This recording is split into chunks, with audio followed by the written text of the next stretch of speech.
Hi, I'm Greg Zorian. Today what we're going to do is a high fade with a really tight close fade around the edges, around the semi-finish area, the 1 to 2 finger width around the edges.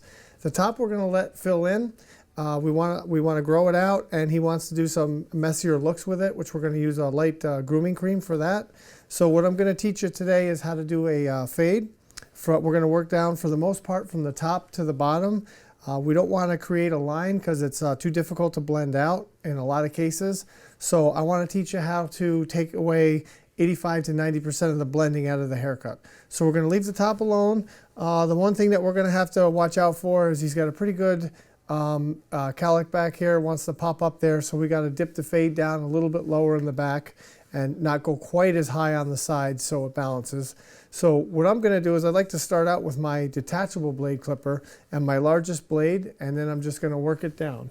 So what we're going to start out with is a 3.5 blade, which is the longest blade. It's 3/8 of an inch. And we're going to start in the right temple area, and what I'm going to do is I'm just going to work my way around. So this is going to create my first guide, and then I'm just going to work it down one blade at a time till we get it real close around the edges. So this isn't taking much, but it's still a step that I want to do anyway, because that way every step that I do makes the next step that much easier. So if I skip a step, then 9 times out of 10 you're going to have to go back and redo it anyway.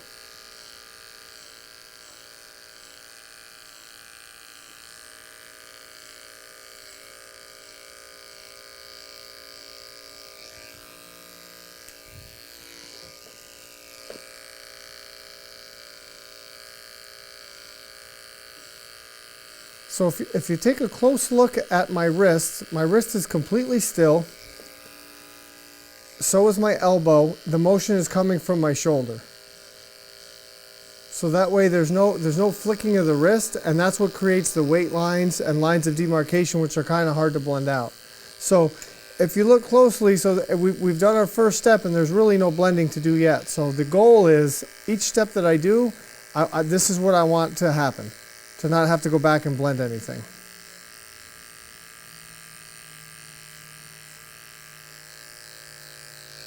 And now every time I take a blade off, what I want to do is I want to stop the clipper, and I want to brush the blade off really good and get all that loose hair off the clipper and the blade so it's nice and clean for the next customer. So we brushed it off good. Then we're going to go down to our 2 blade, which is 1/4 of an inch. It's just the next blade down in sequence. And we're not going to go as high.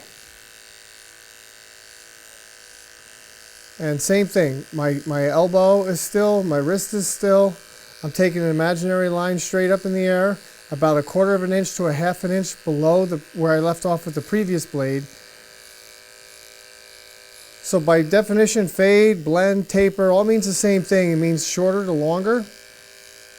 So if I go up to the same height as I did with the previous blade, I'm going to wind up with a line. So we need a little bit of separation in between blades.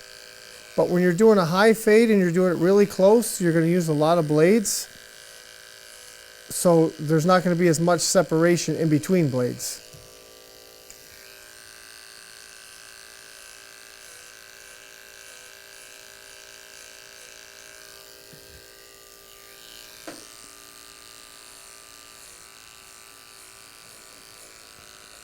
Okay, and then we just work that all the way around. So the reason why I like to spin the chair, I like to stand in one spot and spin the chair. So as I'm doing this, I can be constantly looking in my mirror, which is one of my most important tools, and make sure everything is fading out correctly.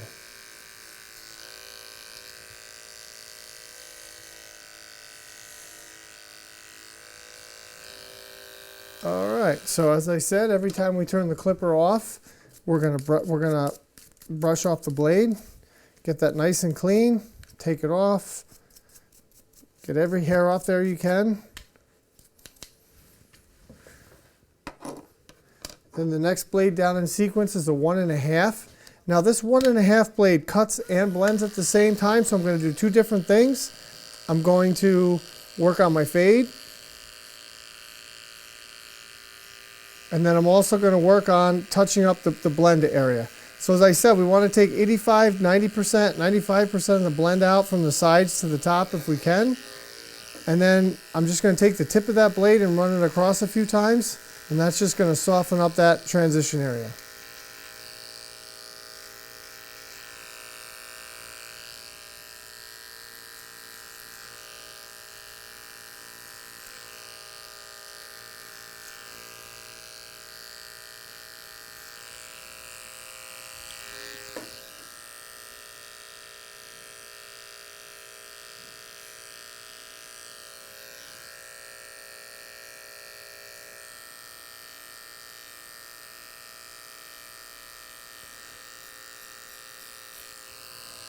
Okay, so now our fading motion is getting shorter.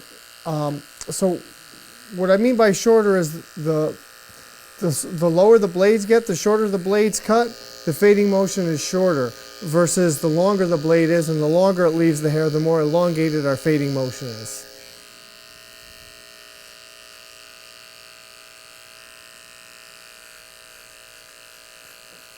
And I want to stay well below where I left off.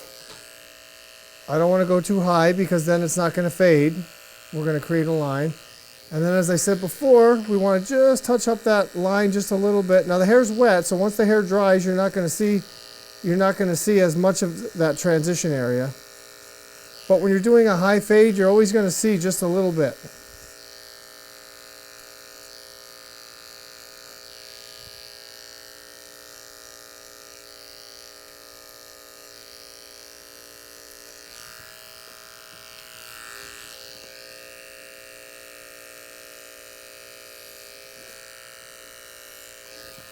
And the other thing is I want to move the clipper slowly.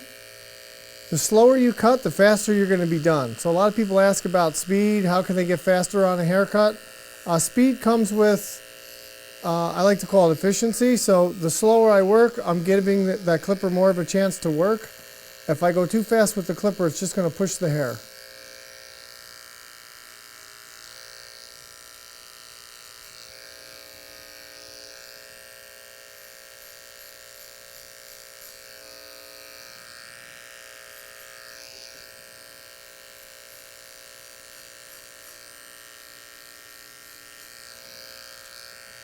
Okay, so that's going to complete the 1.5 blade.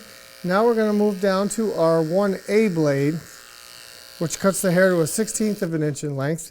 So far we've used 3 blades and we've had very little blending to do, just a touch right there. So that's what I want. I want to work from my longest blade to my shortest blade and not to have to worry about a line to blend out. So I'm going to take my next shortest metal blade. I want to make sure the clipper's on when I snap it shut.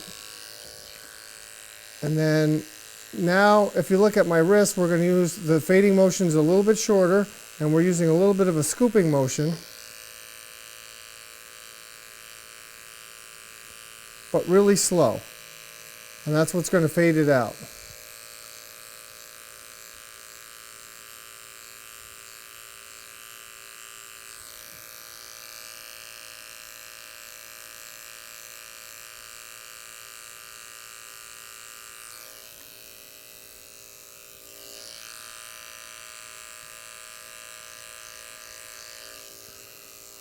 Okay, we're just going to work our way around.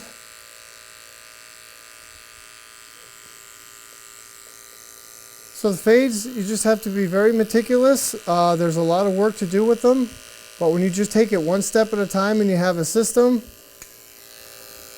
you can just blend it right out. A lot of times I find if I start with the shortest, like the 3/0 blade, that shortest blade, and make a line all the way around, it takes a lot longer to blend it out than just to work it down this way.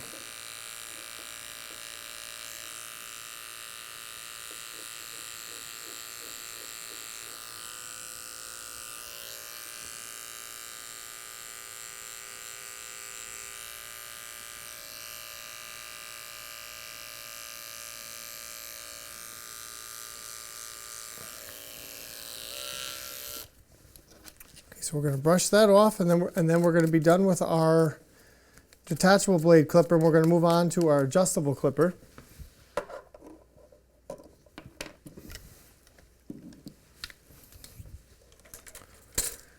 So I'm going to use my finishing comb now, which is a smaller comb to work around the edges, and my adjustable lever clipper, so I can get 3, 4, 5 different lengths out of it. I'm going to start out with it in the open position. So this is just the next size down from what we just left off with.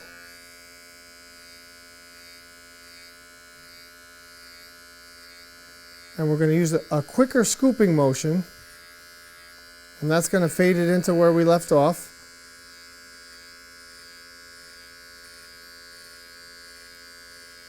So we're going to finish up the fade with this clipper all the way close. So we're going to get 3 different lengths out of this.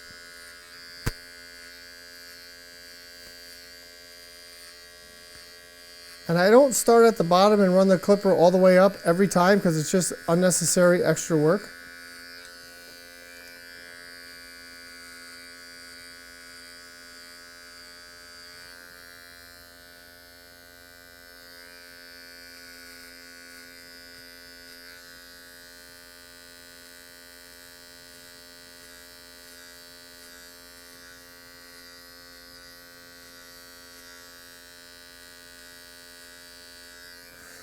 Okay, we keep spinning them around, and remember, as you're spinning them around, always check in your mirror, your work, make sure everything is fading out nicely. All right, now that we're done with that in the open position, we're going to close it halfway down, and we're going to do the same thing, not quite as high. And one more revolution back around.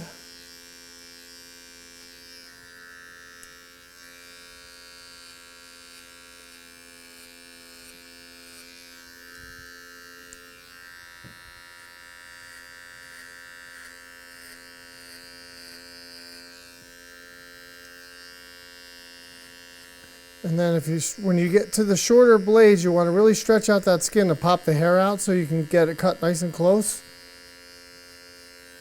That way you don't have to press too hard with the clipper.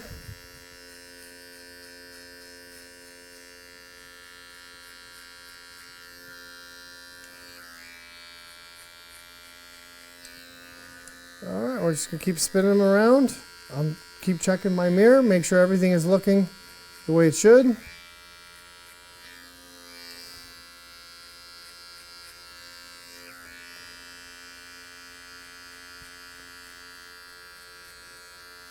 And when you're selecting an adjustable clipper, I really like to have a cordless clipper. It gives me more freedom, and you want to find one that's lightweight and doesn't vibrate too much, because if you're going to be doing a lot of fades and use it a lot, you can over time it can hurt your wrist if the clipper's too heavy and vibrates too much.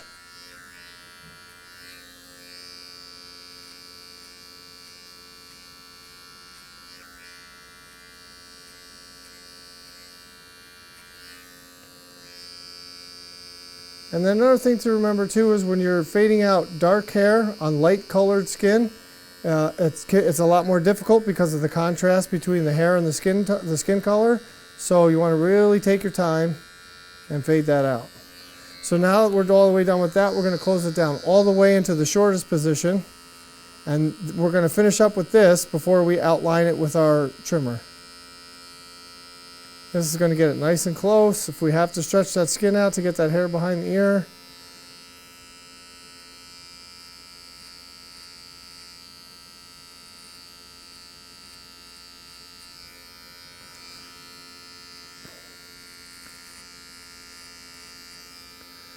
And now we're going to work our way around and get all this hair at the bottom that grows in all different directions.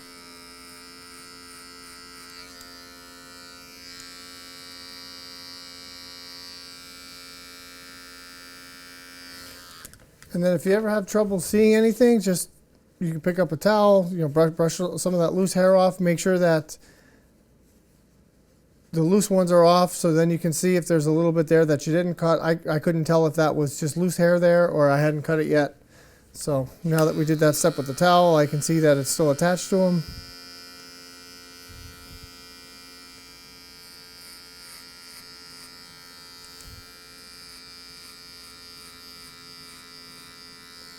We're going to stretch that skin out. Now you'll find with a lot of children they have that little dip in the back of their neck that's hard to get. So what I have them do is I have them pull their shoulders back and just put their chin down, and then that flattens that part right out. So now all the divots go on and we can get right in there and stretch the skin and get that cut nice and close.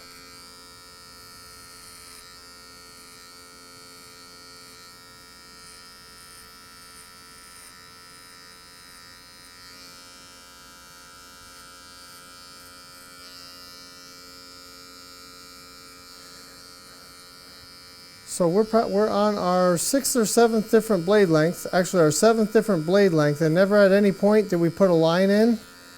So we completely cut that step out, the blending step out. That's what causes the most stress and anxiety for a lot of barbers and hairstylists when they're doing fades, is blending out that line.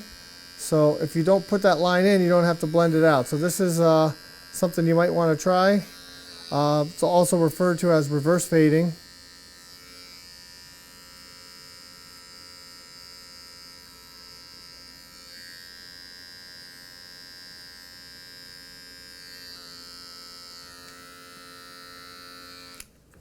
Okay, so that completes our fading. We're going to make sure we brush off that adjustable clipper just like we did with all our clipper blades. And now we're going to use our trimmer, and we're just going to kind of clean them up around the edges here. We're going to smooth that out. We're just going to fade that out around the edges, wherever we see a little bit of hair. So what I do is I put the blade right on his hairline, and as soon as it touches the hair, I flick my wrist. I don't want to go up and in, because that may cause a line.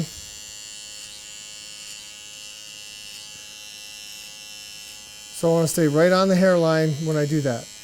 And then pull down to his t-shirt line, make sure we get all that hair.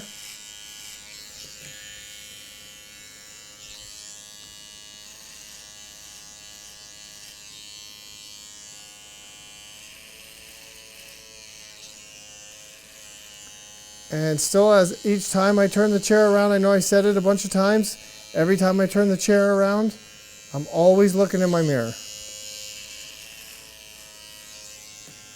Always checking your fade in your mirror for dark spots, light spots, any hair you may have missed.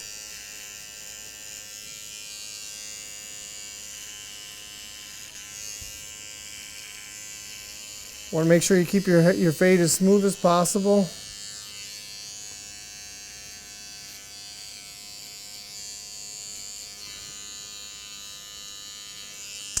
And then also a general rule with fades is when the hair is longer on top like it is, you can still go real tight around the edges, but the longer the hair is on top, the lower you want to have the fade. If you have the fade too high and then have all this hair on top, it's going to look out of balance. So the next thing I want to do before I style him, or style his hair, is I want to brush him off, make sure I get all that hair off. You know, one last check in the mirror as I spin him around.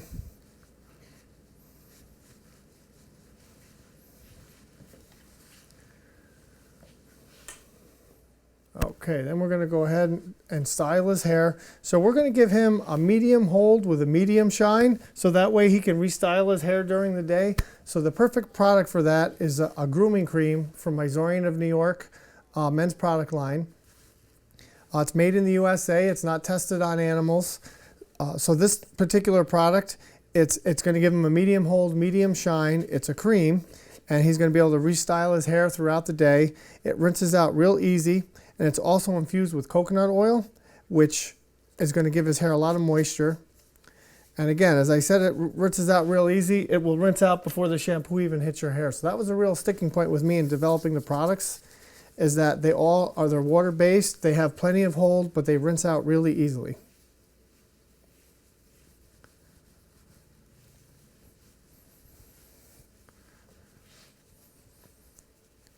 And as I said in the beginning of the video, he wants a more of a textured look. So we can just kind of mess it up a little bit, not too perfect. We're not going to run a brush or a comb through it, just use our fingers. And then I'm going to spin him around here so you can take one last close look at the fade.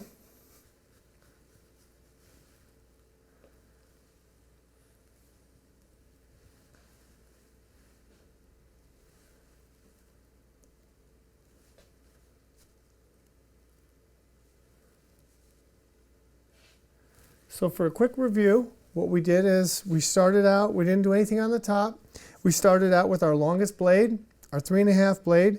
We used 4 different blades on our detachable blade clipper, working down very slowly, leaving about 1/4 of an inch to 1/2 an inch in between blades to create the fade. We switched to our adjustable clipper to fade out real tight around the edges and cleaned them up nice and neat with a T outliner. And we finished them off with our Zorian of New York grooming cream for a medium hold and a medium shine.